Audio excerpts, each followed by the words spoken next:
All right, now we're into chapter 29, and this is where we start putting all the pieces together. In the last chapter, we talked about consumption and investment and what drives those. Now we're going to take those ideas and develop it to the next step to try to understand how does the whole economy work. So that's what we're going to try to do with aggregate demand and aggregate supply. Let's start with aggregate demand. If you have your textbook handy, you might look at the diagram that's on page 590 of your book, figure 29.1 in particular.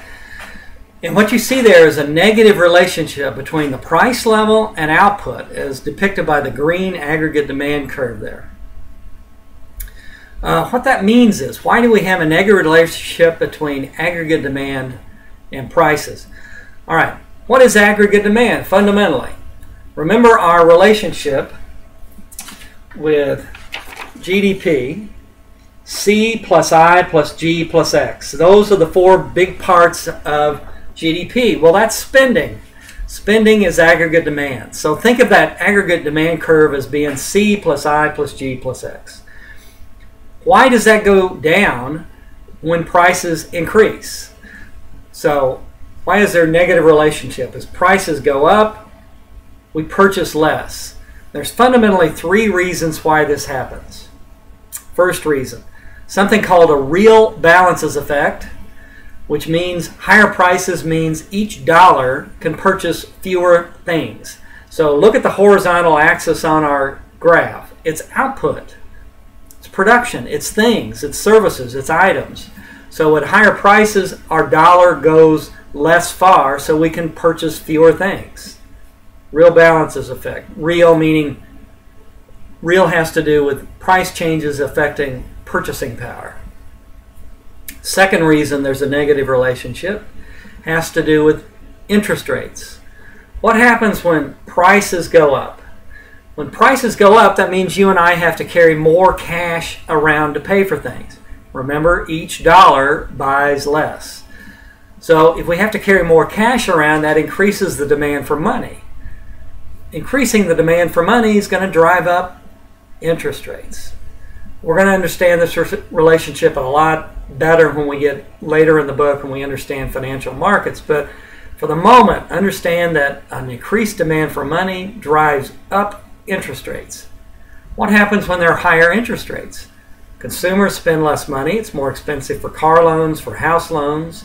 It's more expensive for businesses to grow their business because borrowing costs are higher, so businesses will spend less on investment spending.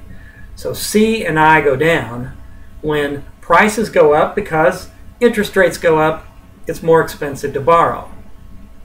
A third reason why spending goes down with higher prices has to do with foreigners. One of the components of GDP is the X component, which is net exports.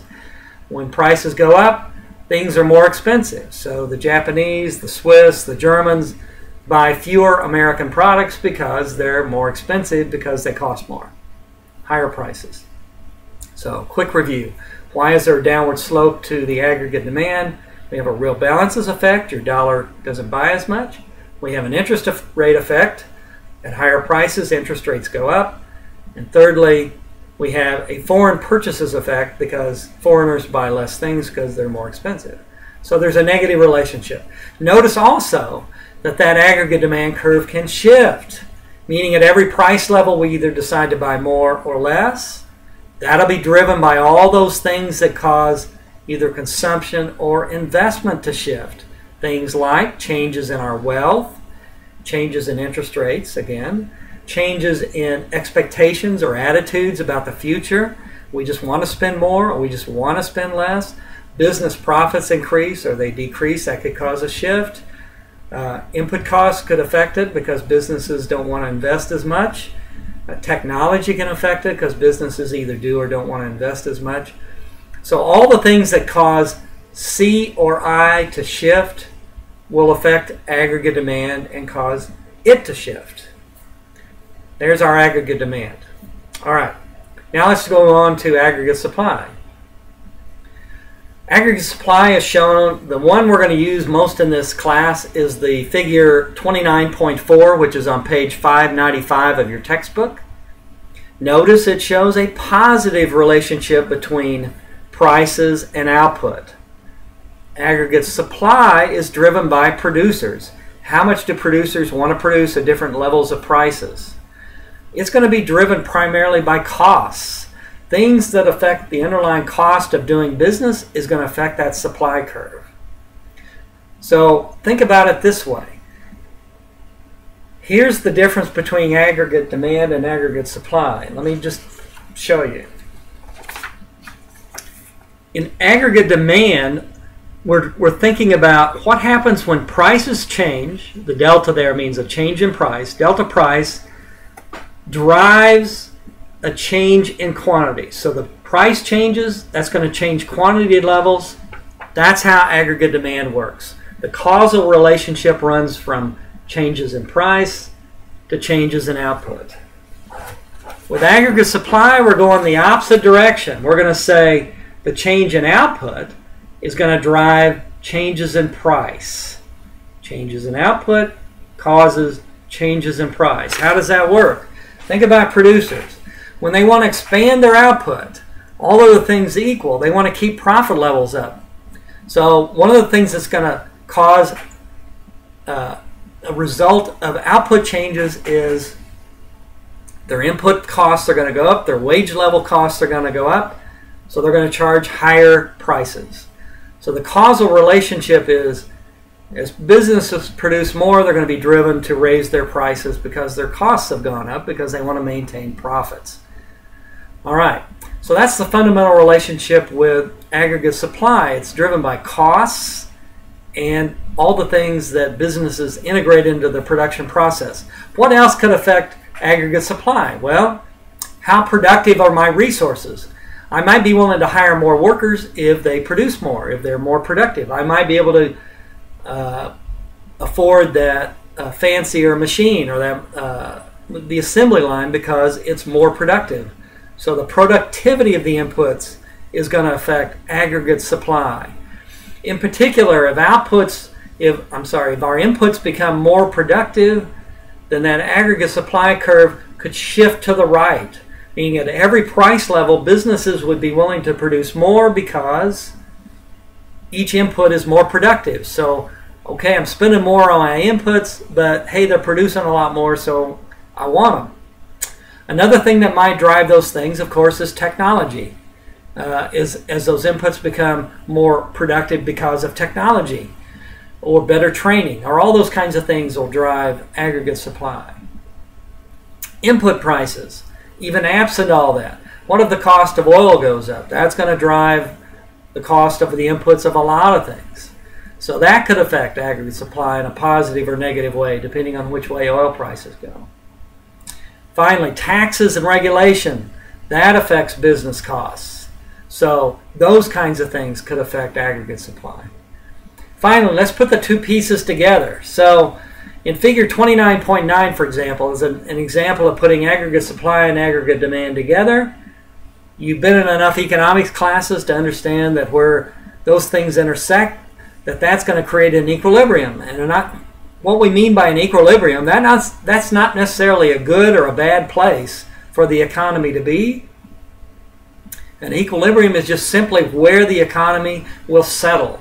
There's no reason for the economy to raise or lower prices or raise or lower output once they've reached that intersection of aggregate supply and demand.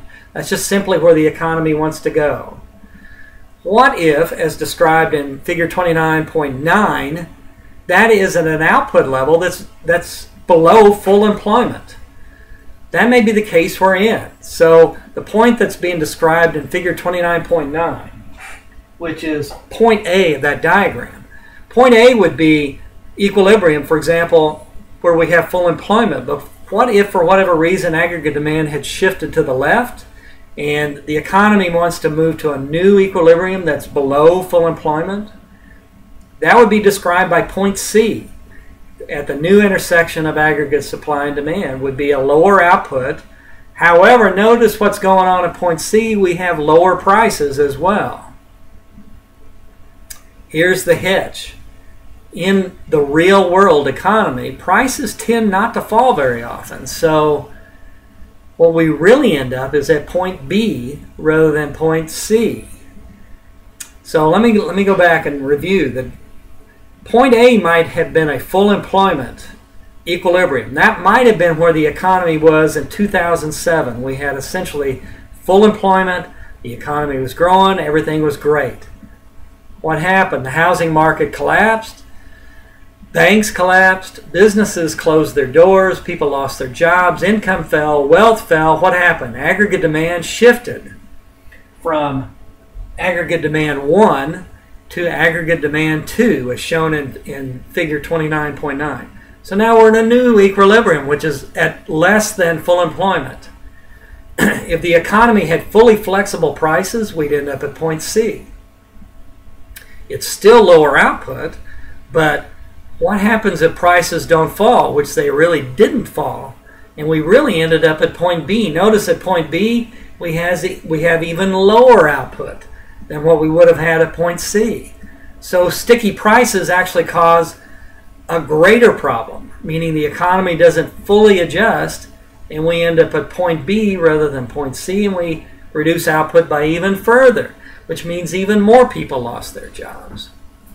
So right now, today, we are probably at something more or less like point B. We have something less than full employment. Prices are stable, but how do we get the economy going again? So that's where I'm going to leave it for now. But that's our fundamental model of the economy. Aggregate demand, aggregate supply. It helps us understand how did we get to where we are at the moment. The next thing we're going to cover in the next chapter is what are some possible policies we might undertake to help improve the economic situation.